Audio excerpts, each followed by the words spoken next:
کام نکال لے گے اہل ایمان. اللہ پاک نے فرمایا کہ کام نکال لے گے اہل ایمان.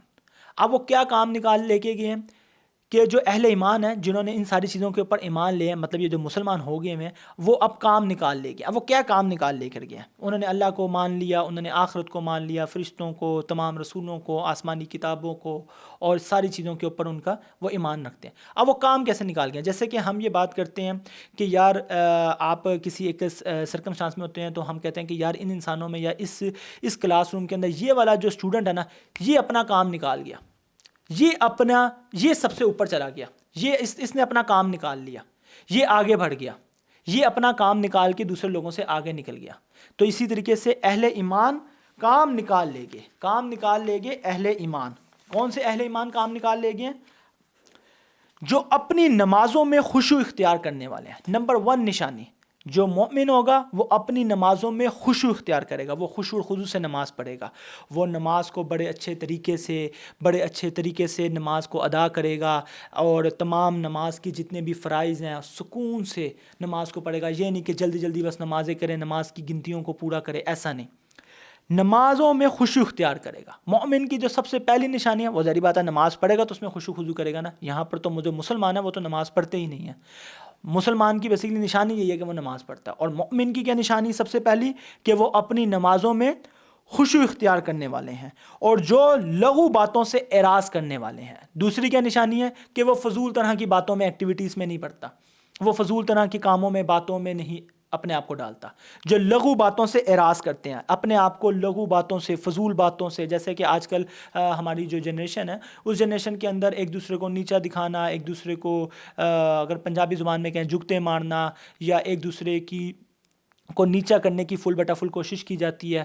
اور یہ کوشش کی جاتی ہے کہ یار کسی طریقے سے اپنے آپ کو اوپر کریں، اور فضول بے فضول پوری رات پورا دن ایک لغو باتوں میں اپنا ٹائم گزار لیتے ہیں.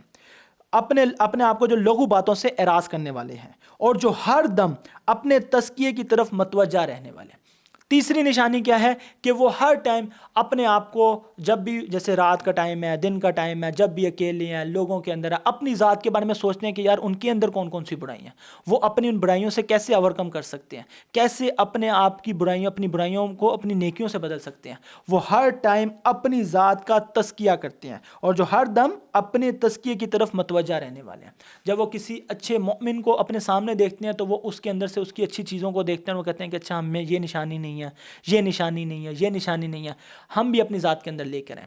جیسے کہ ابھی آپ دیکھ رہے ہیں اس ویڈیو کو، تو آپ کی کوشش کیا ہے کہ آپ لوگ اپنے اندر یہ والی نشانیوں کو لے کر آئیں جو اللہ مومن کی بتا رہے ہیں. یہ آپ اپنا تزکیہ کر رہے ہیں. وہ تیسری اللہ نے نشانی بتائی ہیں. تینوں نشانیاں میں دوبارہ سے ریپیٹ کرتا ہوں. جو اپنی نمازوں میں خشوع اختیار کرتے ہیں، لغو باتوں سے اعراض کرتے ہیں، جو ہر دم اپنے تزکیے کی طرف متوجہ رہنے والے ہیں. اب چوتھی نشانی جو سب سے ہمارے اس ٹائم پہ جو خاص طور پہ 20 سے 30 سال کے جو لڑکے وغیرہ جو ہیں ان کو اپنے اندر لازمی دیکھنی چاہیے، وہ کیا ہے؟ جو اپنی شرمگاہوں کی حفاظت کرنے والے ہیں سوائے اپنی بیویوں یا اپنی لونڈیوں کے. تو ایسے لوگوں پر کوئی ملامت نہیں. چوتھی نشانی اللہ پاک نے کیا فرمائی ہے؟ کہ وہ اپنی شرمگاہوں کی حفاظت کرتے ہیں. یہ آج کے دور میں بڑی امپورٹنٹ چیز ہے. آج کل جتنے بھی مسلمان بھی لوگ جو ہیں، لڑکے وغیرہ جو جمس وغیرہ میں جاتے ہیں اور ڈفرینٹ کی ایکٹیویٹی، کھیلوں میں اور ساری چیزوں میں جاتے ہیں، ان کے اوپر سب سے امپورٹنٹ جو چیز ہے، جو اکثر لوگ شرٹ کے بغیر یا ٹراؤزر کے بغیر شارٹس کے اندر پکچرز اور چیزیں وغیرہ کو اپلوڈ کر کے بڑا ہی اپنے آپ کو ایک سمجھتے ہیں کہ وہ اپنی باڈی کو دکھا کر کچھ فالورز اور کچھ لائکس لے لیں گے. ان کو یہ بات غور کرنی چاہیے کہ آپ اپنی شرمگاہوں کی اسپیشل حفاظت کریں. اور سوائے کس کے؟